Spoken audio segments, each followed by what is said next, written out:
Hola mamá.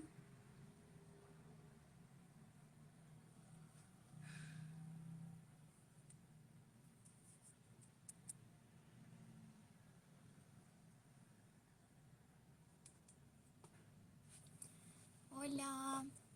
Ok, estamos esperando a que Maribel pueda unirse a la invitación. Si me estás oyendo bien, te debe aparecer la invitación allí para unirte. Right. Hi, I hope the picture that's frozen, you don't see it.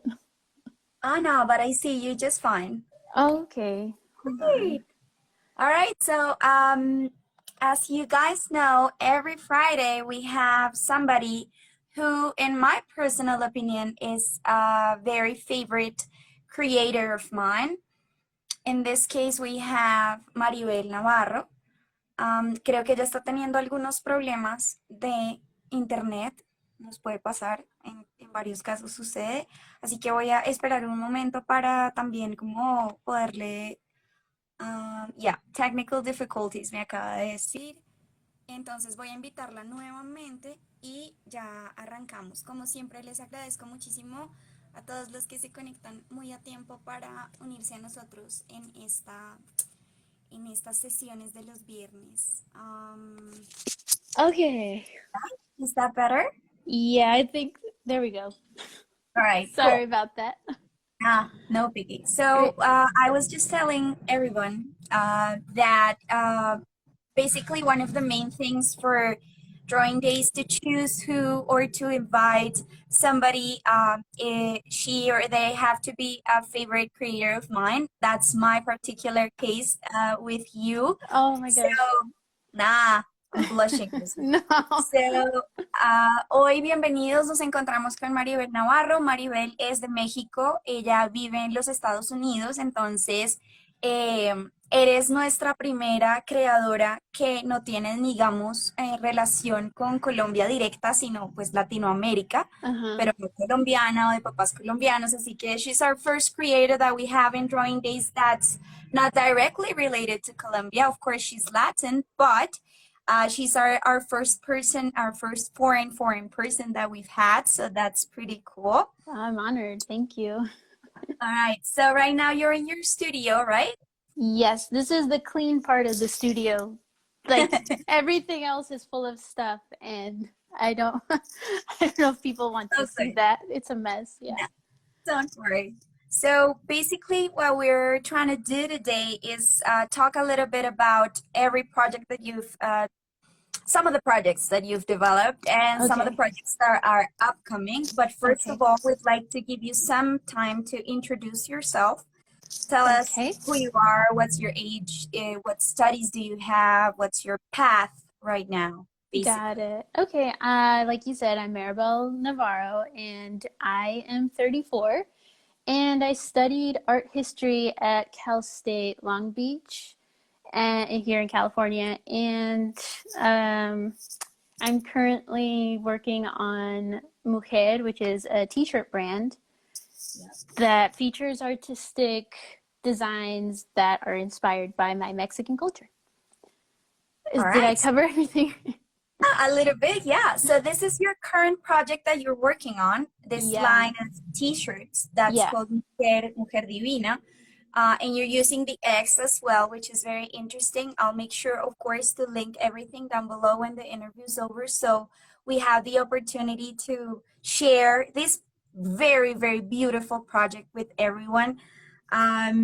So is there anything that you'd like to share particularly about Mujer, or would you like to cover that later?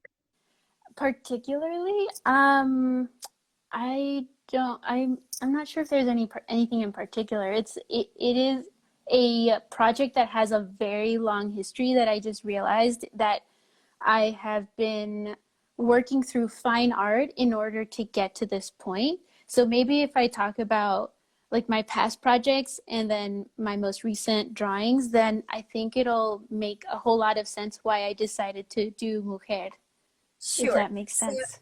yeah, of course. So what you did basically was start a journey as an artist, but of course, artistry has and fine arts have so many possibilities right now. So if Mm-hmm. you'd like to share about your previous projects, and then we're Sure. going to move ahead. So I think I'll just start with my most recent project, which I started in 2018. It was for Drawtober. It was the first Drawtober that I participated in, and it took me over a year because I work so slowly and I'm so particular, and I use it as practice. And if something doesn't come out right, I need Yeah. to keep going. And so that particular thing didn't really work. And these are all drawings that I have up on my Instagram, Cocodrilo. So if you can't really see them here, I'm sorry. Um, but I'm gonna share my sketchbook really quick. So this is where I started. Like, this kind of imagery is where I was at the time. It doesn't have, for me, it doesn't really feel cultural in any way. It's just about Halloween and my like for I do like October and dressing up and all of that. I think you remember our Van Gogh. Yeah. So Yep. it was very immature, I think. But some of my favorites have a lot to do with the way I use light or the configuration. Let me see if I can find a different one And because for that particular sketchbook, you're using graphite on paper, right? yeah, this is pencil, and if I'm being really honest, this is the worst paper I've ever worked on. I don't know if you can tell.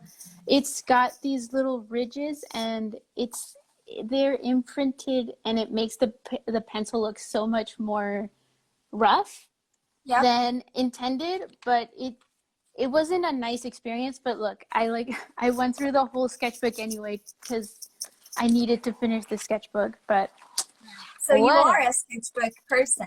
You're kind of like the sketchbook artist type of person, right? You Yeah, do work. I think a lot of my finished pieces are in a sketchbook like this. So um let's see, I have some earmarked. So like, I had just done a course back at City College, Yep.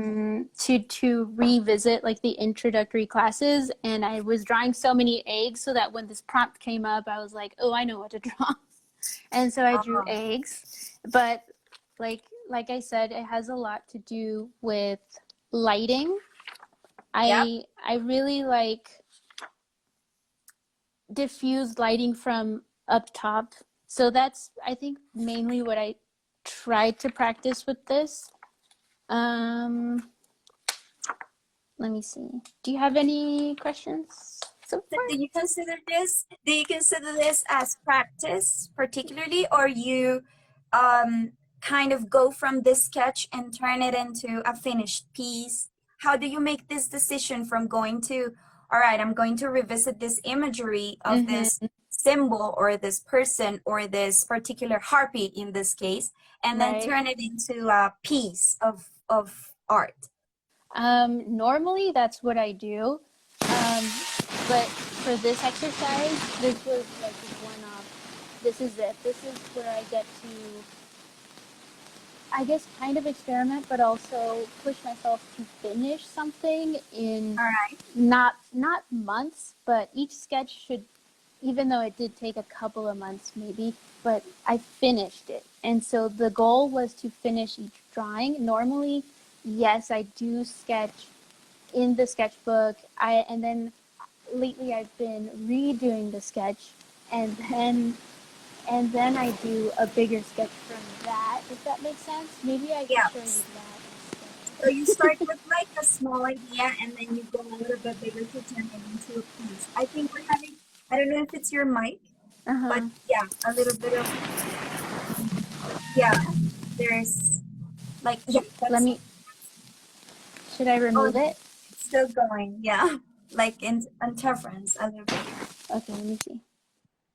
Ah, that's How's better. that? Yeah, Oh, that's so weird. Okay. but you Sorry do about that. sound, I mean, it sounds good. I think, guys, I don't know if we can hear her just fine, but so there's this list or yeah, this layout that we have, and we have some questions that are very generic. But we do want to cover those because those show particularly how the artist works. Right. So, of course, we have the typical, how long have you been drawing for? Oh my gosh. Are you talking about, like my professional career or Yeah, that in could be it. I general? mean, in Yeah. general, when did you start realizing that this was something that you wanted to kind of pursue? Well, it's obvious that I didn't pursue it because I went into art history. So I had no idea until I was in school for art history. So then I just started practicing myself around 10 years ago. But All right. I really enjoyed drawing since I was very young. I'm sure I'm not the only artist that can say that, because Yep. when you're little and you're drawing and you're drawing and you're drawing, you're like, I love doing this. You just don't. I just didn't feel confident in turning it into a career or Okay. digging into it until much later. So maybe that, yeah, about 10 years, 15 years ago, that's when I seriously started to think like maybe I should practice and develop this some more. All right. And how did you come to this type of topics that you touch in your drawings? Of course, we're going to be seeing some of your work here. If you guys haven't checked, I linked it there. That is for Cocodrilo. I'm very interested in the name as well. I've seen some names from you. Cocosita is the first one that I followed. Right. Uh, because there's a thing with the crocodile as a thing. There's a thing, right? Yes. So, well, actually, cocosita is I don't know if I think it's meant to be like a teasing term. And I've heard also people think that it's a what's it, like a derogatory term where you call a Hispanic person who acts white a coconut. And so, yeah. So it was a time where I was like, okay, so if people want to label me that, I'm going to show you like what it means to me, and like I'm gonna own it. So I'm gonna I'm call labeling myself myself. yeah. I didn't, I mean, I'm not, I haven't lived in the US, but I've heard some terms, but this one is new for me. Yeah, Coconut. coconut, All and you're right. brown on the outside but you're white on the inside. So I was like, okay, if people want to say that I'm whitewashed, and I really like can't deny it because it's a whole other thing, but like Yep. fine, but I'm gonna own it, and I'm gonna turn it into my own term, pretty I much. kind of like that. 'Cause that's kind of badass because you're like, all right, yeah, I'm gonna be like this really awesome artist coconut. What are you gonna do about it? I Exactly. like that. I like that a lot, and I've learned something new today. About the term. So, para los que se acaban de unir, para Germán que se unió también, muchísimas gracias. Germán estuvo la semana pasada con nosotros. Están nuestros amigos de Club de Dibujo Bogotá siempre acompañándonos. Muchísimas gracias. Estamos con Maribel Navarro. Maribel nació en México, ella es mexicana, pues. You were Oh, born in Mexico. no, I was born in the US actually, but Okay. my parents are Mexican. They came here and I was the first baby they had in the US. Ok, entonces ella es primera generación en Estados Unidos, sus papás nacieron en México, pero ella es mexicana, pues de corazón. Exactly. Y estamos hablando un poco de este término. Ella en un comienzo tenía un seudónimo que era Cocosita. A mí me llamaba la atención un poco el término de Cocosita y nos cuenta que se le dice coco o coconut a una persona de, digamos, latina que se quiere hacer pasar por blanco, porque por fuera es cafecito o morenito y por Uh-huh. dentro es blanco, ¿no? Whitewashed, le White, llaman. yeah. Yep. So I'd be like, I'm not that tan myself, so I wonder what they would name me though. Like I would also like to be a coconut. Like why not? That sounds so good. I Uh-huh. mean, coconut is super sweet. It's so good for your skin. It's a very like type of survival fruit. I love it. I Yeah, think that's a see? compliment. Yeah, I mean, exactly. what they did was a compliment. So, I will. um, as we're talking about this also, then you went to from Cocosita, you went to create Cocodrilo, right? Yeah, Cocodrilo, I had just come back from a trip to Mexico, to a part where I hadn't really been before.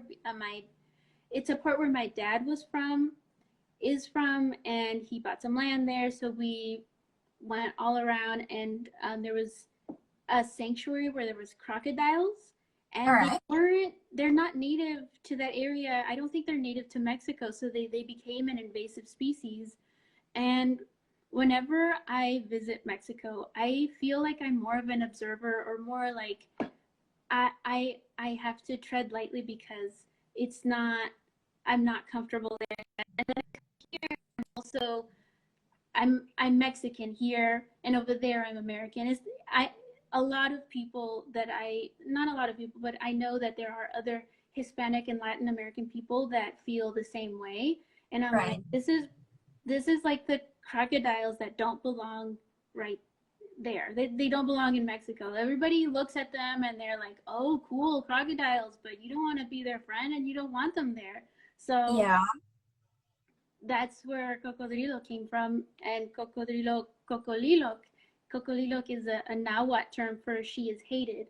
And, you know, I don't know if a lot of people don't ask me this, so I don't have to explain. And now that I'm Yep. explaining, I'm like, gosh, I feel like such a martyr. Nah, but you know what? I think that's also part of the artist's statement is to be able to be political about these things, right? So over there in Mexico, you turn out to be the gringa, but over at the US, you're the Mexican, right? Because Mhm. you don't belong either. I mean, there's a sense of not belonging either there or here or Yeah, wherever, right? yeah, So owning this idea of, okay, if they're going to call me a coconut, I'm a coconut. And then yeah, also I'm going to appropriate this crocodile or cocodrilo because it's not from there either. But I mean, it's like the saying that we have around, we're here and we're here to stay. yeah. Even though we're trying to be overshadowed or whatever, there's a lot of Latin creators out there that, and in your case, let me tell you that I don't know why Maribel hasn't blown up on the internet yet, because I do believe your work is so delicate and so thought and has some symbolism that I don't think you're in the creating stage where you're getting to know who you are. I think you really do know, Mhm. and you're showing this in your drawings, but I hope that here in Drawing Days we can have a little bit of a platform. And if this interview ever goes viral, which is what needs to happen with this type of thing, Right. please everyone go check Maribel out. She's awesome, awesome, Oh, thank you. and very creative in many other ways. Because you do have other projects that we're gonna talk about a little bit. Okay. In a little bit. I wanted to ask you as well because I have my list. Otherwise, we go chatting and then. Yeah. um, yeah, which are the topics that you like to touch when you're drawing? Which are the topics that you come to more often? I think exactly what we're talking about, identity. In some form or another, it's about how I relate to the subject matter. So because I did art history, there was a lot of me like trying to understand, for example, Greek mythology in the way that they meant it, but then also how does, like, if I draw the harpy, how would I draw it? Why am I drawing it? Like, why do I care? And Yep, then lately I have been trying to explore Mexican culture, but in a way that doesn't feel like I'm idealizing it, even though I know that I probably am, because it's a lot from stories that I hear from my family, and they're all very much shrouded in mystery because we don't know a lot about our family history. yep, Not a lot that goes back to the revolution. As far back as the revolution, that's all I know because they only remember stories from my great grandmother, my grandfather, and then my mom. She only heard those stories, and then all right. So it's so like oral tradition, but you guys don't know for sure how it went down yeah, yeah. So in terms it's a of lot family. me trying to distill the stories, but I if I know that I'm romanticizing all of it, And Aren't we in a way all trying to, when we do art, trying to romanticize what we do? Of course, this search for identity, because you also have your photography part, which is the search for silence. Of course, linking everything below because I think everything deserves a look. right. It's your own journey as an artist to try and figure out, okay, who is Maribel? What is Mhm. Maribel about? Am I Mexican? Am I American? Am I Mexican American? Yeah. When we talked about this interview, of course, I asked you, rather speak, we speak English or Spanish? And even though I know that you understand Spanish, because normally we text in Spanish, Hmm. um, we are more comfortable in this realm where we are more kind of accepted, I think. So if your Uh-huh. Spanish isn't at all isn't your perfect, or you don't feel as comfortable because you live in the US, so you don't normally use it, I get Yeah. that 100%. Yeah.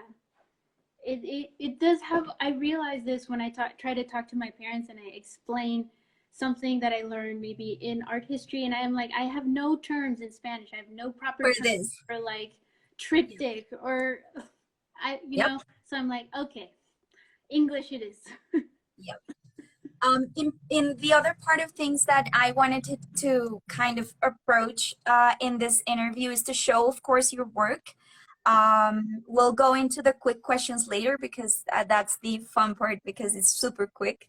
Right. But you do have some profiles that I'm going to be linking. And I did want to show some of your work because I know that people get tired of my face. I don't think if they get tired of yours because you're the new one, right? But I'm gonna go. I know my friend Herman is going to hate me for doing this because he has sent me a link to do this more properly. But Right. bro, I'm going to try to make it work, right? So However, right now we are in Maribel's Cocodrilo. This is the main profile that she's using right now. So if you guys want to check it out, I already linked it below. There's some things from The Search of Silence, which is this really amazing uh, introspective thing about photography that she's been doing with herself, her own body. Of course, we have also her drawing, but I wanted to go down a little bit more and show you guys why I'm, of course, obsessed with Maribel. Because, guys, honestly, this is not a photograph. This is a drawing. And this blows my mind because the attention to detail that you have over here and you work with graphite is just so, so delicate and so beautiful. And you made this one. This is called the Holy Cow uh-huh. for as a gift for your cousin, right? Yeah. Yeah. Her last name is Vaca. Oh, Baka. And she Right. So that loves makes sense. everything. Yeah, she loves everything cow. And this is a thank you present for when, because she's a nurse also, so she was helping me out while I was sick. And I made her that. That should, I think, that's actually charcoal. And since we're gonna talk about it later, I'll explain why charcoal. But um, Yeah. Right. yeah, so I just thought, holy cow, why not? I don't think it's a pun, it's just wordplay, and I like being cheeky like that, and she likes Yeah. little cheeky jokes like that too. So I And just thought that's so smart. it was nice. Yeah. So lo que tenemos aquí es un dibujo en el que utilizó carbón, no utilizó lápiz, no es carbón. And in this one, this particular one that's called Holy Cow is a gift for her cousin, whose last name is Vaca or cow in Spanish. So Mhm. this is charcoal on paper. And how big is this one? I think it's not It, that big, right? no, it should be 5 by 5 or 6 by 6, but it's not that big. It's literally just the size of Oh, a little bit of my face. Yeah. so this is one of the things my friend Jacques has just joined, and I invited him particularly because I did want him to see your work. He's a very talented artist as well, and I'm so glad that he gets this chance. Of course, I'm sending him all your profiles and stuff, but I did want him to join in because Maribel is amazing. And we're showing a little bit of her work, of course, in my very rudimentary way to do things, but I'm doing my best, right? And I'm sharing some of her work. This is also not that big. I Uh, bet. no, that one is actually this size. This, I think it's like 9 by 13, 9 by 13 around there, 9 by 12, and Yep.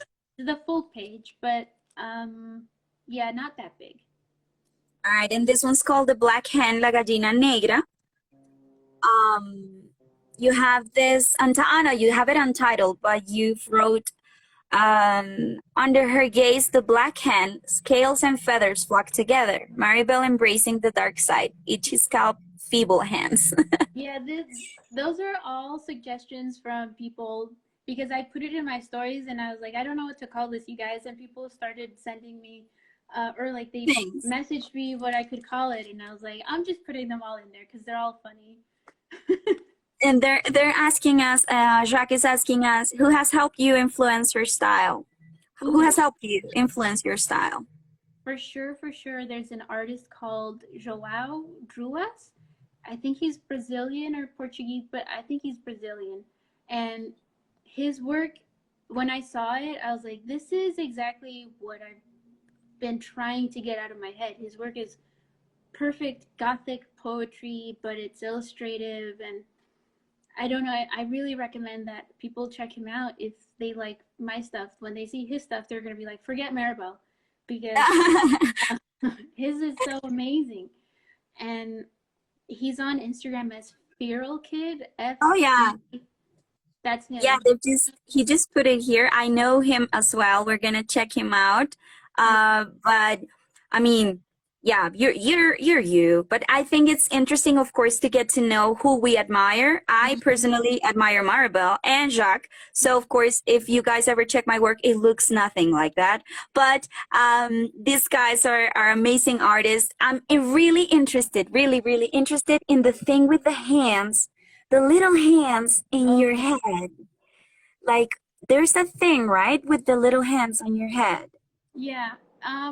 Their hands symbolically are, I think, a comfort thing. Like they're supposed to mean mainly comfort, and so to put hands all over your head, you know how I don't know if everybody had a mom. That's a silly thing, but like my mom would sometimes like calm me down, pet my head. I really find that like petting the head is comforting, and It's so soothing. I thought it would be interesting to have something that you normally don't associate with comfort, for like example the snake, to be petting your head. It's a little bit creepy, but at the same time, I don't know, it looks comforting to me, but it's creepy. I love how you're like super sweet in person and super like cute, and then you're like, yeah, I like when snakes pet my head. I mean, I love how we are as weird people. Absolutely. This is the one that I used for the flyer, and I this one is also not that big. I did see a kind of sketchbook where you place this one.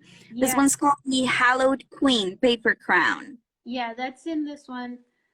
That's the last piece I drew for Drawtober, which is why I was like, maybe it'll make sense. Like, if you remember the pumpkin people where I started, and then this is where I ended. This is me like realizing, hold on a minute, if I'm gonna be doing something, I should at least take advantage of this exercise to explore my culture. And so this is kind of what I landed on.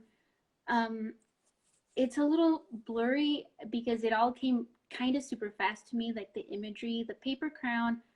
I've been drawing for a while. It kind of means something that is empty. It's not, the paper crowns aren't real. You make it yourself, but at the same time they dissolve, they tear, and so it's an empty gesture. And I'm like, to put it on an indigenous woman, I think for me I was about feeling a lot of feelings about the way indigenous women were being talked about in relation to, for example, Frida Kahlo, and how they were, Yep. it's like there's this tension between them. And I'm like, okay, so if they really want to elevate indigenous women, they should talk about indigenous women on their own terms and not put them on this comparative pedestal. But like it's also about colonialism and how a lot of things have been taken and used and made okay to consume by,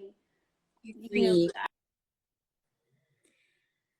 I think this is also like huge because you're touching political stuff that is not just a cute little drawing on paper, right? And this, of Mhm. course, this technical ability, this technical skill, but you're also touching all this important things and things that go directly to your Mexican culture. You have the cuatli. Oh my God, I'm so bad at pronouncing. I don't feel Latin at all when I can't pronounce things that are indigenous and Mexican. But we have cuatlique. Cuatlicue? Cuatlique. This is the little dog, right? That's right here. Oh, the dog is Soloitzcuintle. Solusquintle. Okay. Yeah, Oh, Cuatlicue lordy. is a goddess that I really like, and one day I'll make a piece about her. But yeah, the Soloitzcuintle is a little homage to the underworld and to man's best friend, and how um death and life, they're never, you're never going to be rid of life. And so dogs are this symbol of fidelity, and like they're there for you no matter what. And so like this little underworld dog is going to be there with with you in life. So That's so I find it really touching and really lovely because it's so delicate. And of course, there's a part of me that adores gory and bloody and super scary images, right? But yeah. when it's done in such a subtle way that you Uh-huh. can, of course, understand imagery, but not directly, right? It's not like a punch in your face that you're looking at this, but there's a sort of pain that goes through my chest while I see this arrow going through hers that is so delicate but it's so direct, right? It goes Mhm. where it needs to go. Yeah, yeah, and it's never coming out, because if you see the size of those thorns, I was like, I need to make sure that people know that this is not something that is coming out easily, or that is ever coming out. Because Coming out. yeah, because it's in there, and like those thorns are gonna make it really painful. So So, para los que se acaban de unir, como nuestro amigo Soler y Gaspar, estamos con Maribel Navarro y estamos navegando un poco el trabajo de ella en relación a algunos sketchbooks y los temas que ella ha venido trabajando, digamos, alrededor de su desarrollo como artista. Ella estudió, eso era lo que me estaba contando, estudió historia del arte. Sin embargo, empezó como a tocar este mundo del dibujo más seriamente hace unos 10 15 años y ahora pues estamos navegando esta parte que es cocodrilo. Ya lo voy a linkear también para que lo puedan ver, because you have some creatures and dude, seriously, I've seen that. Of course, I have a thing. I have a preferred type of imagery, and of course, I'm always choosing this type of artist that heavy symbology, yeah, very strange things that people, of course, normally don't find that attractive, beautiful, or soothing or anything like that, right? exactly. But I think you and I are on the same brain wavelength, yeah. because exactly. You get it. Yep, I get it.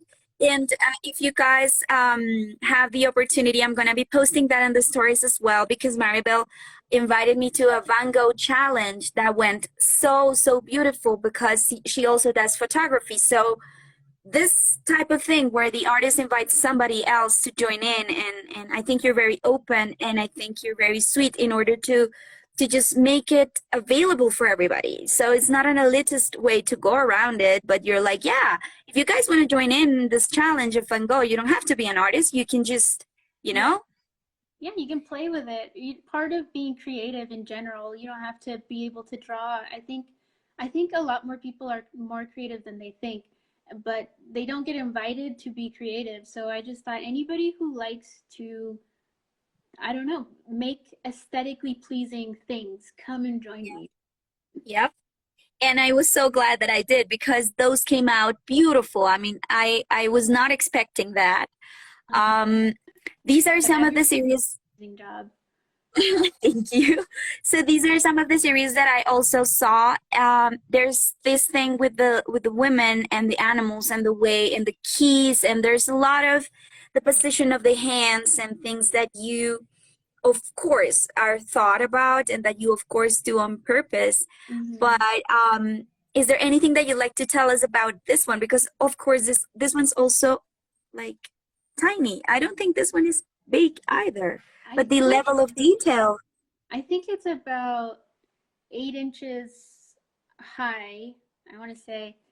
Um, but yeah, I for the longest time before I took my introductory classes, I was working on things like this small, and so because I was too scared to work bigger, and so I just had to really get into the details, and so that's how I can do that. But that was for a show in LA for Hive Gallery, Yep. and it was supposed to be creepy. So the creepiest thing that I can think of, or at the time, was old photographs of people in the 1800s, so like 1860s and on. I Yep. really like, and if you look at my photography, I try to replicate the feel of old photographs. So I was like, how would I draw an old photograph so that it reads kind of like an old photograph? So I You're, distressed it, and but it's supposed to be the okay, maybe let me back up. The interesting thing about old photographs is the history or the story behind it. And since I look at old photographs, I don't know what the story is. For this one, I was like, okay, what if it's your aunt and she used to be a witch, or she used to be accused of being a witch, and she just leaned into it, and maybe she was, but it was a really sad story for your aunt who um, used to be a witch. And she's German, so she doesn't really know anybody here. And like, out of the goat is directly a direct reference to witchcraft and the yeah. devil, and the keys, they're just secrets. And I I don't think you can tell right now, but her ring on her hand that she's holding up is a tooth from the man that she used to love. So Oh, she that's turned it into a ring, and I'm like, I would totally wear that if I could. I would as well. I would as well. This is the creepy things that we like to do. I Yeah. mean, yeah, and I like that there's this also keeps me faithful that there's also other weird people out there that get wearing tooth. My mom, I don't know, this is a very Latin American thing. If my mom's still watching, when I lost my baby teeth, my mom had a jeweler make earrings out of my baby Oh teeth, my gosh. right? And she gave them to me as a present for my first communion. I still have them and I still wear them, of course. It's so creepy because you're wearing your own little bones as Mm-hmm. earrings, but I love them so. I used to think Yeah. that was so weird, a little bit disgusting when I was little, because of course all the other girls were not wearing teeth as Right. earrings, right? But as I got older and I understood this tradition, and I was so glad that my mom decided, okay, I'm gonna be a little bit weird about this and just make your baby teeth into earrings. And then afterwards, my husband turned my what are they called, the big tooth that you have in the back of your Right. mouth, the wisdom teeth, right? My Yeah. wisdom teeth, he turned them into a necklace as well. And that was Nice. such a witchy moment for me. I was like, can you make this into a silver necklace for me to wear? Because I feel so powerful wearing my own teeth. And he's like, Mhm. yeah, okay, I'll do that. Yeah. Yeah.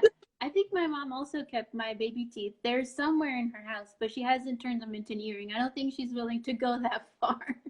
All But about, yeah, I would totally dig those up if I knew where they were. And I'm yep. so But you let me know if you get a chance to, because I'll make sure you turn that into jewelry.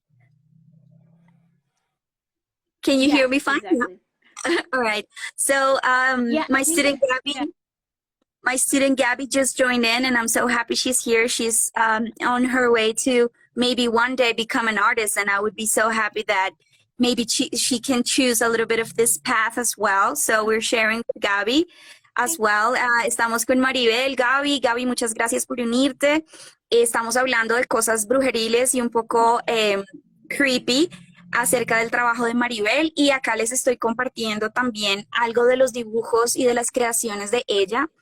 this series in particularly is the one that I would love to try. Like if you were my teacher, Maribel, I would so Okay. want you to teach me how to do this Uh-huh. because this is graphite, I think, also, or charcoal, but you've put wax on top of this, right? Yep. It is pencil, it is wax, and I literally just took a candle and I dripped it over, and that's it. I kept it really thin because the thicker it gets, the more obscure the picture becomes. So it just depends on what effect you want. So it's more like a wash of wax, I guess you could call it. But yeah, I actually turned that into a painting. All right. There's a thing that she's doing. I think it's her internet or mine, but in the meantime, les voy a ir mostrando mientras el internet de Maribel vuelve a estar normal. Am, ella trabaja con grafito o papel, o perdón, lápiz o carboncillo sobre papel y en este caso, creo que es un tema como de su celular. Voy a ver si logro como completar este tema. Mientras tanto, les voy compartiendo como algunas partes de su trabajo, de su dibujo. Voy a volverla a invitar porque tuvimos problemas con su teléfono y les voy a ir mostrando un poco de lo que ella hace. Como para resumirles un poco, es una creadora mexicana. Ella es de papás mexicanos y se encuentra viviendo en los Estados Unidos. Tiene un trabajo lleno de simbología, un trabajo bellísimo en relación al grafito, al carboncillo sobre papel. Y ahora hace un momento estábamos hablando de este tipo de series en las cuales ella trabaja con cera, digamos cera de vela que ella derrite directamente sobre los dibujos y luego obtiene unos prints o unas impresiones de esta cera y allá es a donde quiero llegar. De acuerdo con los amigos de Dibujo Bogotá, es un trabajo místico, delirante. Yo tuve la fortuna de encontrarme con Maribel así de pura casualidad en un momento de Instagram y digamos que hemos podido conversar y compartir un poco más alrededor de su trabajo. Por eso también quería invitarla porque creo que está haciendo falta precisamente conocer este tipo de creadores que no tienen miles de millones de seguidores en Instagram, sino que son personas como, digamos, comunes o artistas o creadores comunes que, que están haciendo cosas increíbles, sin embargo, no hay un alcance como muy amplio del trabajo de estos artistas en otras redes y eso es, digamos, lo que quisiéramos también compartir acá. Gracias, Manu. Yo estoy de acuerdo, es genial. Ustedes la ven, eso era algo que estaba hablando con ella, la ven así muy tierna, muy dulce en su manera de hablar, pero tiene todo un mundo interior bien interesante y un tipo de imágenes muy relacionadas con lo mexicano, con la religión, con este tipo de símbolos, digamos, esta pudiera ser como una especie de Virgen María con niño. Y esta es, por ejemplo, se titula número 28, la viuda negra. Entonces lo que estoy haciendo es dándoles como un pequeño paseo por el Instagram principal que ella tiene en este momento. Y también les voy a compartir entonces algo del trabajo de fotografía que ella realiza, que obviamente está muy relacionado con esto, y el proyecto que tiene entre manos que se llama Mujer Divina, pues, y Mujer está muy cercano con sus raíces mexicanas. Ella quiere como volver a tocar estos temas muy políticos de ser mexicana en los Estados Unidos. Entonces, worry not. We were just browsing through your thing and I was explaining to people a little bit about what you're doing and your Right. project with Mujer and everything. It's fun. Entonces, pues estas cosas pueden pasar en el internet, así que muchas gracias por a los que se quedaron en este lapsito y me escucharon a mí hablar. Entonces Maribel, digamos que se reparte y por eso puse en la descripción multitalented o multitalentosa porque considero que es una persona que se lanza a hacer muchas cosas y no las hace mal, es decir, las hace bien. Entonces Más o menos. logra Hago más o menos. las haces más o menos, dice ella, pero creo que logra explorar varias técnicas y varios lenguajes, la fotografía, el dibujo, la producción ahora que está haciendo con Mujer y con las camisetas que está sacando. Entonces hay un montón de cosas que ella está tocando y de las cuales está hablando en su trabajo que considero son muy importantes en un tiempo como el de hoy, ¿no? Como estas mujeres, empoderar a estas mujeres creadoras aún más. Bruno Souza has just joined. I think he's part of your crew. I think But so. Yeah, I yeah. recognize that name. Hi. So hi. So we're just browsing a little bit through your sketchbook pages that you have posted here on Instagram, in Cocodrilo Cocolilok. Oh my God. You got it. And yep, I'm making sure I'm posting everything, all of your social networks and Instagram pages that you're working on right here, so people get to later on go and check you out, para que más tardecito, cuando ya quede subido el video, ustedes puedan pegarle una mirada un poco más en su ritmo, en sus intereses y conocer a Maribel. This one, this is a tooth, or what is this, right? It's a tooth, and the prompt was something about a music box, or like, Yeah. I think it should be on there. And I was obsessed with teeth, I guess, at the time, and I was like, well, here's my chance to draw something that people don't really associate with music or delicateness, because Yep. if you I don't know, I find teeth to be really delicate, and I one day hope to be able to carve something into a tooth. I haven't seen I haven't seen sculpture with teeth, like to like the way they Yep. make cameos. I Yep. haven't I would really like to see something made with teeth like that, or Yeah, I carved think in we 3D. It would totally look really agree. cool. We totally agree on the teeth thing. I'm also like a big teeth geek. I don't know why, if it's the tooth fairy or whatever it is that messed up my head, but Yeah. um, teeth are this bone that's exposed and that you use to make yourself pretty, right? So you Yeah. smile to show your bone, Yeah. and that makes you prettier. It's so creepy, right? Yeah, But and I like to imagine, because you said it was creepy, and smiling can be creepy, and I just like to imagine that maybe if we ever meet a different, like an alien species, and they don't have teeth, and they see us smile, they're gonna be like, "Oh, get away." exactly, like, why are you showing us your bones? That's so bad. Like Yeah, your inner parts. All get away, right. get away. Yep. So it's really interesting, of course, that you also have in your hand your sketchbook, because that can give us some sort of idea of how like the size, the actual Yeah. size of things that you work on. So guys, this is the actual sketchbook that she has right now, and as you guys can see, the level of detail that this woman puts in her work, and it's not that big, and we're somewhat used to thinking maybe great artists work real big, right? Or this idea that a big piece of art is even better or somehow more relevant More because it's bigger, or legitimate. took, yep, or took longer because it's bigger.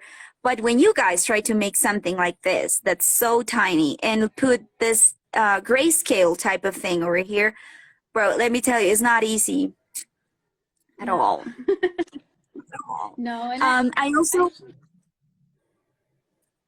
go ahead, I'm sorry.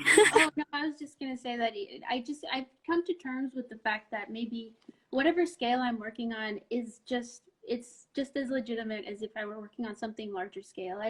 I used to feel inadequate about working small, but now I'm like I enjoy it, so why not? I think that's also interesting that you mentioned, because I've had some people tell me, why don't you ever make like super big type of wall art drawings, like really gigantic, like meters high, right? Because that can give the work a different vibe entirely. And I've never been brave enough to do something that big, because I got used to drawing in sketchbooks in school, and that was like a really small type of thing that you get used to, and I'm so attached to my tiny type of drawing that maybe one day I'll explore that, because I would love to see a piece of Maribel in a big wall somewhere, like just living as Love a that. gigantic statement. Yeah, I know that's so scary, but this It is part is. of the thing. I think this is artist therapy. I'm telling you to do it, but in a way I'm telling myself to do it as well. To do it. If I can do it, you can do it. Yep. So Yeah. Soleri Well, Gaspar tells I us lovely work. Oh, yes, and I tried to say thank you, but I was like very quiet. Thank you, and thank you very much.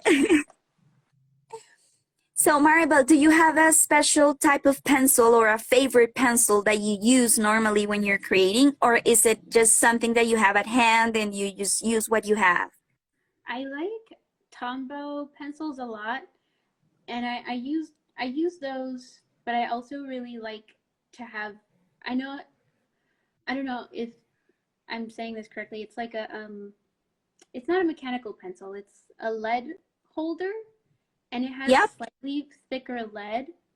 yep. And I find that it's a nice compromise between the lead pencil and the wood pencil because the thickness of the lead is so much easier for me to work with because I still approach everything. Well, now I do as if I were working with charcoal, and charcoal is like nice big strokes, and then I edit Yep. a little bit. And so with this pencil, I get to do a lot of nice base shading or like sketching with it. It's really versatile. If I can use that over the wooden pencils, I will. All right. So lead pencil, I think we would call that also portaminas, but Yeah. es un portaminas que tiene una mina mucho más gruesa, mucho más cercana tal vez al carboncillo, pero sigue siendo una base metálica que sostiene la mina. Eso es lo que nos está contando un poco. Sostiene esta mina y permite crear este tipo de pasos un poco no tan líneas, sino más relacionados con la mancha y Uh-huh. le permite a ella crear como estos grises. Oh, these are so lovely, Oh, really. thank you. No longer available. When I'm reading this, I'm so sad because we're so far away. Like, I wish I had a shipping type of thing that will allow me to just get something and I make sure that it's gonna get here. Oh, yeah, right now.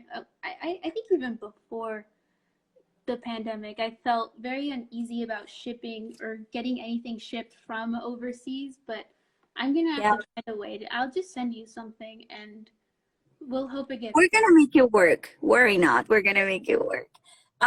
Is there anything that you'd like to show from your actual process that you have now in your studio that you'd like to show us, that you'd like to share with us today? That I'm working on? Well, Yeah, yeah.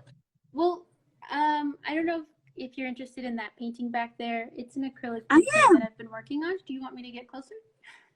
Okay, cool. Yeah, if we get a chance to see it, because it's a little bit darker than usual. Yeah. I've put all my light, yeah, my light all the way to the right. But if you want to Yeah. share some of that with us, that'll be awesome. Yeah. Since it's like getting to be sunset in my studio, but I hope you can see it.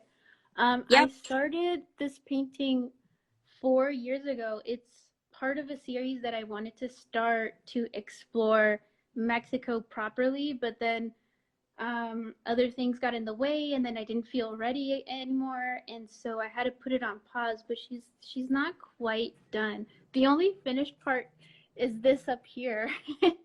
All But right. And this is um, there, acrylic on canvas. yeah, acrylic on canvas, and yeah, that's something that I call it current work because it's still in progress. Yep. But like this, I have another drawing that I started right after um, Drawtober. So I made this sketch. Well, Oh, it's more of a line drawing, yep. right? I And so remember her because you did right, two versions of her. yeah. Yep. So this is like I tried to draw it over and over again, and I try to get familiar with it and see what works and what doesn't work. And so now oh gosh, I've been working on it for a few months in between different projects, but now I'm drawing it in charcoal, kind of Yep. big. Um, Oh, that's bigger. That's so much bigger than the other one. yeah. So like I'm trying to see if I can make her Yep. nice and big. So She's that's like what I'm a currently. river goddess. She looks so mystical right there in between the mountains, right? Yeah, That links directly to your indigenous roots, let me tell you that. yeah. So it was a lot about exploring scale as much as it was Mexican culture or indigenous culture. Yep. So I mean So those are our friends from Dibujo Bogotá are asking us, I see a great influence of Hieronymus Bosch or El Bosco Odilon Redon, the Surrealist, and even Walt Disney. Which are your main references that you use? My main references, like to look at, I don't know if I understand the question. Um, I Yeah, to look at, like if you want to get inspired or you want to draw something, do you use reference? Or if you're feeling particularly not so inspired, what do you look at to get, what are these type of visual references that you're more keen on looking at? um That's a good question because I don't normally, the only artist that I feel like I would ever go to look at to give myself a little pep talk in a way is Joao Ruas because his Yeah, work is, like I said, very close to how I envision my work going. But yeah, he mentions Hieronymus Bosch and like, I don't know who Odilon is, but Hieronymus Bosch, yeah, I would say yes because I focused my art history on medieval art, and so a lot of composition that I mimic or that I get inspired by has a lot to do with the way medieval artwork was fashioned. And so there's a lot of things with like perspective, or some things are huge right next to something that isn't supposed to be huge. So like buildings and people would look the same yep, size. So exactly. like Así that. que sí hay algo, sí hay un poco de relación con el tema medieval, por ejemplo, si hablamos del Bosco y del tema de las perspectivas y también las relaciones de tamaño, la escala, donde vemos, por ejemplo, un edificio muy grande, una persona igual de grande a un edificio, este tipo de cosas, sí ella las ha explorado como en relación a las imágenes medievales, entonces sí hay una exploración desde ahí, creo, pues porque es parte de la influencia que a ella recibido pues desde la historia del arte, ¿no? Entonces sí hay como una búsqueda ahí.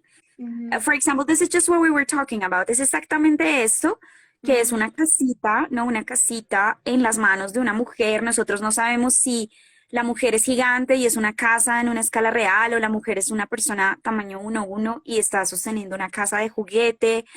There's a lot of questions that we could ask ourselves before we read the description, because we also have a description here that's haunted toy box. So we uh-huh, already know that the little house is like a gameplay between haunted house, toy box, mhm. right? There's a Yeah, lot of things that you play with right here.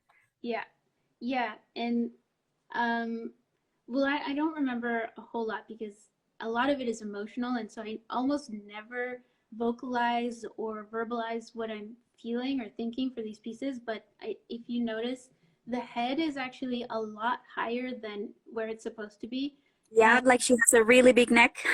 or like it's been detached by the smoke, like the Yeah. smoke is carrying it off. And I just felt like, well, if it's a haunted toy box, she wasn't supposed to be playing with it in the first place. And there's a lot Right? in art history that punishes women for exploring. And Yeah. I was like, well, if we're gonna get into this, then let's just let's do it. I Don't love it punish. because you're such a rebel. You're from the very beginning. You're like, oh, you're gonna cool me a coconut. I'm gonna do this, Like, and if no you're gonna rebellion. punish women, then I'm gonna empower them through my drawings. Yeah. Because yeah, you're actually right. There's a thing in mythology, particularly in religion, where women are punished. Right? Let's look at Medusa or Pandora, like this type of women who have decided to explore beyond what they're allowed to, Mhm. and then duh, of course, we get punished Yeah, because it's a man thing, it's not a women thing to be able to explore, right? exactly, exactly. Yep. So, yep.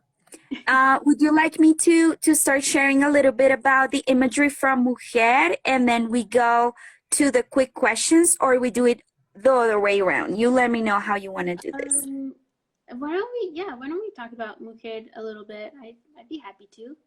Yeah, awesome. So this is the second project that I wanted you guys to get to know today. Este es el segundo proyecto que les quería mostrar de Maribel. Mujeres divinas. The description I love because it's so like on point and not pretentious at all. Is artistic teas with culture for a cause, one design at a time. Yep. Entonces tenemos aquí varias cosas, entre esas los diseños de las camisetas que Maribel ha estado haciendo para mujer.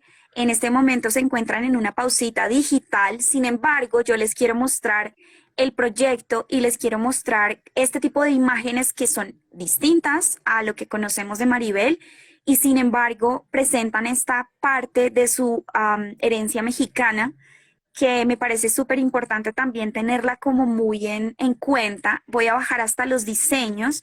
I'm gonna go down all the way to the designs because I want to go to the first one and this one as well. I want to talk a little bit about this because, man, I need to go to Mexico and talk to Santa Muerte so soon. I need to do this Oh, because, yep, yeah. I've been told I need to get there, so I'll make that happen. But you're also sharing other women creators here who have helped you pose in your photos and stuff.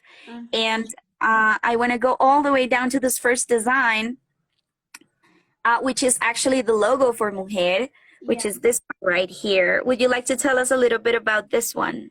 Yeah, I was explore. It actually started with I scribbled a bunch of Mayan symbols on my sketchbook, and then I was trying to figure out, okay, how could I encapsulate what I want mujer to look like, and how I want it to speak to other people so that they get it more or less right away. And so I thought about the Mayan symbols. I had written woman there in the corner, and I was like, that's it. I should just do my version of the glyph for woman in Mayan and Yep. make it the first logo, kind of like an introduction, like this is who we are and this is what we value. And hopefully the logo will, if you see it ever anywhere else, you'll think of me. You'll think Yep. of the brand. You'll think of Yeah, who we of are. Mujer. Yeah. So I don't know. I just felt like if I want to pay homage to my roots, and if I want it to make sense to other people at the same time, that was it. Yep. So right here, we're showing the first tee that you designed. I love that this is also a very aware type of fashion. You're not creating millions of hundreds of t-shirts. Right. You're creating one piece at a time. En este caso, ella utilizó el jeroglífico que digamos que se usa para representar a la palabra mujer y creó esta serie de camisetas. Este es el primer diseño que ella trajo. Which is the one that I love the most. Of course, I would feel a little bit not like appropriating wearing it, but I so love it because sometimes we're taught by history and the way that history is taught in schools and stuff, that being indigenous or having, for example, this very beautiful profile nose that defines indigenous features is not something to admire or to look at. But I think with your tees, you're creating this awareness of, hey guys, this is so beautiful. Like the Chicana women are so gorgeous and so worth looking at, and there's a different type of beauty that goes here, like the canon of beauty, right? Yeah, and I don't feel like I feel like I'm continuing something that was started a while ago. Again, there's a little bit of controversy, but I think Frida Kahlo kind of started this a long time ago, where we can at least appreciate indigenous clothing, but Yep. and a continuation of that would be, okay, indigenous people now, because they're the ones making clothing. So Yep. I see it that way, and like I made a statement about it, not in words or writing, but in a picture. That picture where I'm in profile. It's like I've never seen my profile like that before, and I recognize a little bit of indigenous features in myself. Yeah. My great grandfather was indigenous, so and I don't know how many others, but I know that at least my maternal great grandfather was. And so like for me to be able to recognize those features and understand that why some people wouldn't find somebody like me like pretty at all, it's like, well, that's Yep. because you don't understand. I understand, and other people who look like me, they understand what this beauty is. They Yep. will appreciate it, and then from now on, those people who appreciate that beauty will spread that attitude, I think, and then it'll become more normal. I think the beauty that you see on the screen there, I think once people start to get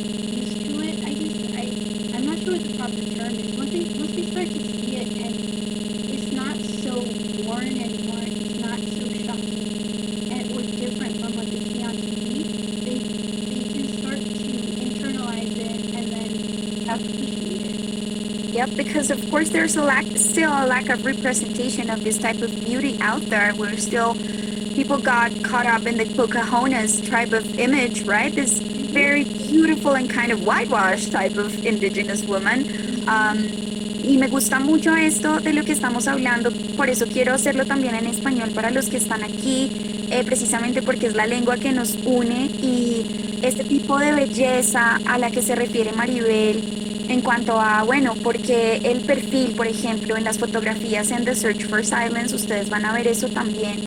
Este tipo de belleza no se promueve como una belleza aceptada dentro del canon de la sociedad actual, pero este tipo de imágenes que nosotros como creadores podemos hacer traen una luz hacia estas bellezas tan olvidadas y tan tratadas de enterrar.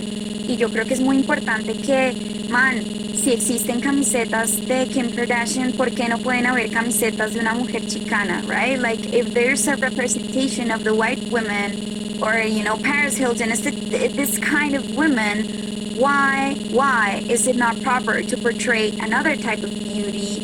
I like that your models are your friends that are helping you with this. In this case, I think this is your sister, right? Am I right? Yeah. Yep. So you're portraying real women wearing real clothes and real women with you know, curly hair and thicker type of body. And I think that's so important that we stray away from this very toxic type of beauty that makes us all want to be the same, right? So straighten your hair, lose weight, and look proper, and whatever it is, right, that you need to do to look more like closer to the type of beauty that is accepted. So, en este caso, Maribel, por ejemplo, utiliza a su hermana para la fotografía y lo que estamos comentando también tiene que ver con los cánones de belleza y los estereotipos de belleza. Porque aquí en este caso es una mujer real, con curvas reales, con un cuerpo real, no se ha alisado el pelo y está usando una prenda que además es consciente. Eso me parece muy importante, la moda consciente, y que empecemos también a pensar que lo que nos ponemos también afecta el ambiente, el medio ambiente, la producción de este tipo de cosas. Entonces, si hacemos una mirada como realmente seria a lo que consumimos, creo que podemos crecer un poquito como personas. I think we could grow a little bit from this. Like, this is a life lesson, right? And this is also something that you're approaching. Can you repeat that last part? Oh, that this is something that you're also approaching with Mujer, that you want this to be sustainable and also very aware type of fashion, right? Yes, I was making sure that the t-shirts that I used were created as sustainably as possible, and from what I can tell, these t-shirts, they don't use what sweatshop labor. They try to reduce their water so they don't create a lot of waste. It also, like, they don't use coal ash, which is super bad. They use something else that is like a clothes loop or something like that. So I took the time to research the t-shirts. It was pretty important. So Yep, I know, I remember that, because you were very keen on being patient about it and just asking people who were following you, hey, I'm trying to do the best I can, and you were very open about, I want to do this well, I want to do this in a good way, and I want to be responsible for what I do. This is one of your good friends as well, DP, and she's wearing your shirt right here. Yeah, with her beautiful yellow skirt. And this is also another statement, I think, because it's like, whatever's in fashion doesn't matter. It's like how you want to wear it. So if you don't want to wear like jeans and a t-shirt, you can also wear it like this, and it's yep, it works. yeah, Yeah. I didn't envision that to be limited to a specific style or even a specific person. Like, Yep. ideally, anyone who wants to support Chicana artists or support the Hispanic culture or like Latin American culture within the American context can wear them, because it's also helping amplify our voices if they're wearing it. Danielle is, I think she told me she's a quarter Mexican, but I was like, wear it. You're Mexican. Come on, put it Yep. on. I'm so happy that you're wearing my shirt. That's so awesome. So if you'd like, we could go right to the quick questions. I'm gonna switch a little bit. Hi guys, bienvenidos a los que se acaban de unir. I'm all, I don't know why I'm flushed, but I think it's the tea. So we're gonna do the quick questions, is this or that. Eso, aquello, las preguntas rápidas que nos ayudan a conocer un poco más a Maribel en términos de cómo ella trabaja, cómo dibuja. So you ready? We have some flashcards for this, so it's very dynamic. I'm trying to make it super dynamic, all right? Así que vamos a ver cómo le gusta a ella trabajar, all right? So, eraser, yes or no? Yes. 100%. Yes, 100%, alrighty. Are you more of a pencil sharpener or a cutter type of person? Pencil sharpener for pencils, and then cutter scalpel for charcoal. All right, so you use both, depending on your. All right. This is one that I like. Your regular pencil type of pencil, or we have the mechanical pencil. I think I'm going with mechanical because of the one I showed you. Mechanical. Yeah, I'm not. I haven't worked with mechanical pencils that much, but I need to get to that. So, we've already solved this one, but sketchbook, yes or no? Yeah, yep, always, 100%. It's like my best friend. Definitely. Así que sí, bitácora. This one is also interesting because I haven't seen you do any of this, but let's see how it goes. So, do you prefer working digital or analog? I prefer analog, even though I've been working in digital. Analog, yeah. Analog. Así que análogo sobre digital. This one is also ambiguous, but I love it because it's like either big or small. Big. Big tip Yeah, when it big comes to tip, drawing. but- Alright, así que vamos a hablar de taja lápiz para lápiz, pero si está usando cutter para sacar la punta, por ejemplo, de este tipo de lápices. Gracias, Manu. Thank you, Soler y Gaspar. References, yes or no, Maribel? Yes. Yes. What type of do you use photography or do you make your own references? How do you go about the references? If I can find it on the internet, I'll use reference on the internet, but if I can't, then I'll just have to take that selfie. You take the selfie. I mean, yeah, I agree with that. Jorge, bienvenido. Jorge was our guest two weeks ago, and I'm so glad you're here because we're making this community bigger and bigger. So thank you and welcome. We're on the quick questions. So, Maribel, black and white or color? Black and white. Yeah, black In and this white. case, they call it black and gray, right? Am I right? Or it's just black and white? I've always just said black and white, but Yep. grayscale. I maybe? good. This is the Spanglish kind of way. I say it how I think it is. I don't know. I All right. Music or no music? it depends. So mostly yes.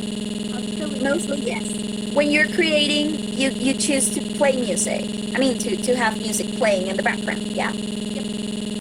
And what type of music? Is there a particular type of music that puts you in the right mood to create? Well, yes, if I'm working on my Mexican roots stuff, it'll have to be really old Mexican music. So, So in the more Spanish? instrumental, huh? In Spanish. In Spanish, yeah. Yep. Yeah. All right, cool. And this is the last one that is also, I wouldn't know how to answer this, even though we've been talking for a while. Do you prefer working during the day or evening time? I like drawing whenever. If it's in my sketchbook, I can draw all day, but if it has to be a big piece, during the day. During the day if it's a big piece, but either way, you can work. Like, Yeah. oh, I like this. All right. I'm also going to be sharing, muchísimas gracias, Apología, que se acaba de unir. Apología estuvo en nuestra sesión pasada, creo que porque Elio la invitó, so thank you very much for joining in. I'm right here on the Search for Silence because I also wanted to show you guys photography work. I'm so fandoming you right now that I don't care. I know how I am, but I wanted to show some of Maribel's work in terms of photography because this also links so much directly to what she's exploring in her drawings and her work with mujer. So I'm gonna be just passing them, and if you want to share something about them, you can just go ahead.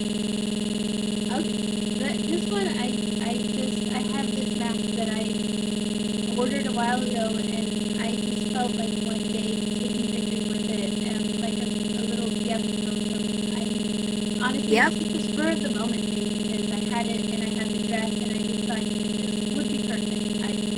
I just wanted Yep. to. And do you work like you put your tripod and you start taking the photos, or? Yeah, I don't know. Some pictures you can tell, but I hate that you can tell where I'm holding the clicker. Not those, but maybe in a different set. But yeah, Yep. it's just me and my tripod, and hopefully nobody's watching. Oh, you know This is. why? I Yep. saw a saying that goes. It's in Spanish that it says, "El diablo sabe más por viejo que por diablo," and I Yep. was like, okay, I just gotta do it today. This is it. Yeah. Oh, this we use a lot because in our Colombian culture, there's a thing about being a little cheeky, a bit of ahead of the other people. So el diablo sabe más por viejo que por diablo, of course, relates to us culturally directly, right? Yep. This is some of the series that I really wanted to share. Esta es una de las series que tiene que ver precisamente con la búsqueda del silencio y esta búsqueda que tiene Maribel en cuanto a sus raíces mexicanas. You're wearing a traditional Mexican skirt? No, actually, No? it's not, and it's sad because that's why it's okay. So it's not. It's an imitation. The whole thing, the point of it is Yeah. that it's an imitation, or like it's because I want to be it so much, and I have Yep. to be careful to let people know, like, yeah, this is me trying. This isn't me Yep. actually thinking it's authentic. It's not. It's not. The headdress isn't authentic. It's my interpretation. It's my it's my desire to look or to be accepted as Mexican, and finally, like, telling people, yeah, I know I'm Mexican or Mexican American. I know this, but it doesn't mean Yep. that I own all of the traditional garb. It doesn't mean that I know what to do, like etiquette wise, or Yep. like this slang, or I'm not in on the culture as Yep. much as somebody who lives in Mexico would be. I know that, and that's Yeah, what makes it absolutely. bizarre. But this is also your way of approaching it, and I think it's so valid that you also have this because this is a language that you can explore, and this is part of your roots. So it's Yeah. so. I approve. I approve entirely of this type of. During the last session and right before we go, because time passes by so fast when we're having fun, and I love being here on Friday because I get to ask this so many questions that I have in terms of my favorite creators. But last session, Herman, our friend, the artist and painter, he asked an interesting question. I always ask the next guest if they want to leave a question for the next guest, and I think this one is interesting for you because you started a path, a career path, and then you moved away from it a little bit. So he asked us, or he left us this question for you, which is, what do you think is the responsibility that universities have towards the choosing of the career, and also how transparent they are in terms of, hey, dude, this is what we are going to go through studying art, and this is the possibilities that you will have in the future? Like, what is the responsibility that universities have in terms of art as a career path and as a life path as well? How was that for you? Because you went to Cal, right? You went to Cal State. But yeah, for me it was very different because I honestly didn't know what questions to ask, and they weren't. I didn't feel like counseling was very open or very healing. Yeah. It could have just been that I just didn't know the questions to ask. I was the first one to go to college, so I was like, I just kind of, well, I'm just gonna do it, and whatever happens, happens. So Yeah. the responsibility, I guess, would just be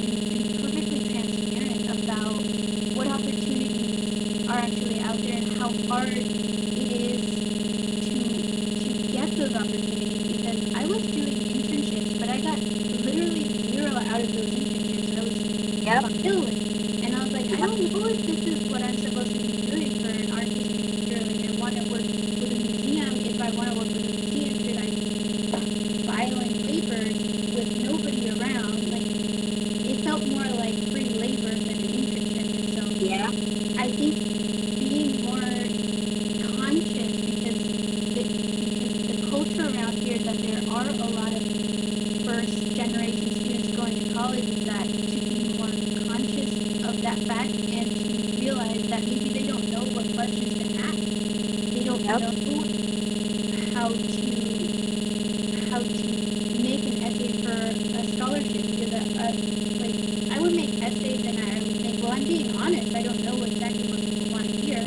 Should I just Yeah. put what they want to hear and Yeah. not what I feel would be appropriate for this internship or scholarship or whatever? So yeah, it felt, my experience was like, they let you go through it, and if you don't know what questions to ask, then that's your problem. Yep. And you get to do, if you're doing an internship and you get nothing out of it, that's your problem. And I'm like, well, why are they offering internships in the first place? They need to be more, every single internship or every single opportunity needs to be robust. It needs to be fair for Yeah. the students that are taken by it, I guess. I don't know. I agree. That's from my experience. I agree entirely with you, because I do believe, and I'm going to say this also in Spanish because I wanted to go through, which is an internship can give you as much as you can do by yourself, or by not necessarily working for them, but having a real opportunity to learn. And I do feel internships become free labor. That's exactly what you said. Estamos hablando también como de las pasantías, y cuando a uno como artista o estudiante o persona que se relacionó con las artes le dan la posibilidad de hacer una pasantía, básicamente, y esa es la posición de Maribel y yo la apoyo en eso, te están haciendo trabajar gratis, y de repente lo que tú obtienes a partir de allí como experiencia puede ser de aprendizaje, pero realmente algo que tú puedes hacer por ti mismo. Es decir, chicos y chicas ahí afuera, quienes están en este mundo, también hay que pensar muy bien cuando aceptamos estas pasantías gratuitas, porque claramente estamos trabajando gratis y no estamos creando una comunidad sana, transparente, honesta, que se digan las cosas como son, sino que estamos trabajándole a grandes corporaciones sin recibir un pago honesto, fijo, transparente. Eso, I think that's one of the things that I love about your answer, because I think if Germán is still here, that solves a little bit about the question. It doesn't matter where, like if it's either here in Colombia or in the US or in Mexico or wherever it is, there's no transparency, and it becomes your problem if you didn't get the pensum, right? Si usted no leyó el pensum y usted no entendió qué es lo que se va a ver en la carrera, o no sabe cuáles son las preguntas que debe hacer, pues es su problema. So yeah. Maribel, would you like to leave a question for the next guest that we'll have on the 25th, which is a holiday? Oh god, I'm really bad at this. I don't have any meaningful questions to ask.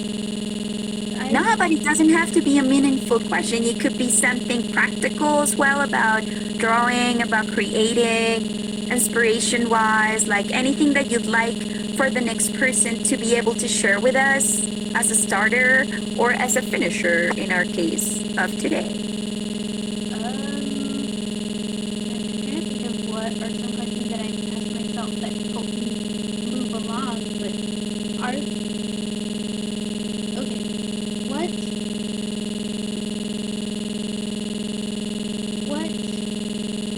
can, gosh, no, I'm terrible at this. Don't worry, but what we could do actually is, if you have it, then you can send it to me later, and I'll make sure to include it in our next live session. So for the people who are still here with us, I thank you so much for joining in. If you guys have anything that you'd like to say to Maribel, this is the moment to tell her while she's here. Of course, I'll link all her information below. Si hay alguien que quiere contarle algo, oh, DP just joined. I'm so glad you're here, even though a little bit late because we're already saying bye. But I would also love to invite Diane here because what you did with the Van Gogh project and you put us closer together, even though we haven't spoken yet. I do follow her, and this is something that's important that goes on with connecting people. So thank you so much for joining, even though it's a little bit, we're on the way out. But si hay alguien que le quiera decir algo a Maribel o le quiera hacer alguna pregunta, puede hacerlo directamente ahora. Y si no, pues les voy a dejar todas las redes sociales de sus proyectos para que ustedes puedan conocer un poco más a fondo a esta creadora increíble. Maribel, all I have for you is just from the bottom of my heart. Like, I'm so thankful that you decided because you were a little shy and you weren't sure in the beginning, and I know it's because of your personality as well.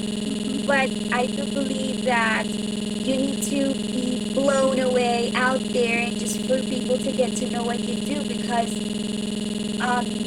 the social networks and the algorithms work sometimes against us, and your work is absolutely touching to my heart, which is I do what I please in my channel. So I invite the people that I truly admire and the people that I believe are great creators of this generation. And thank you for taking the time, the opportunity to join in. Anything else that you'd like to tell us before we leave today? No, that's it. Well, I was going to say that if anybody gets frustrated working on whatever it is that they're doing, to accept the frustration because that's all part of it. And that's it. Yep, and be very welcoming of the creative process. You don't have to be an artist to create. Ella nos decía al principio, no hay que ser artista para crear. Si ustedes quieren lanzarse a dibujar y quieren darle una oportunidad a esto, háganlo sin miedo.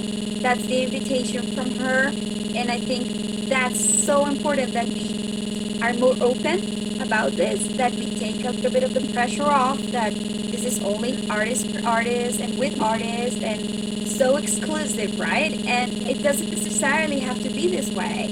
I wasn't raised by, I mean, my father was a writer, but he was not an artist, and I had no connection to this directly, but then I came into it, and I'm so worthy of it, and so are other people, right? DP tells us that this is so true. It's true. It's so true. Everybody's creative in their own way. You're not a writer, but you were creative in a more visual way, right?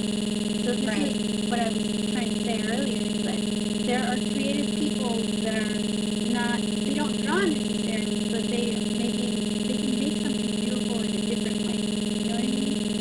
Yep. So like, going back to the Van Gogh thing, and if you can dress up and create this beautiful setting, you're being creative, you know? This is part of our Van Gogh shoot.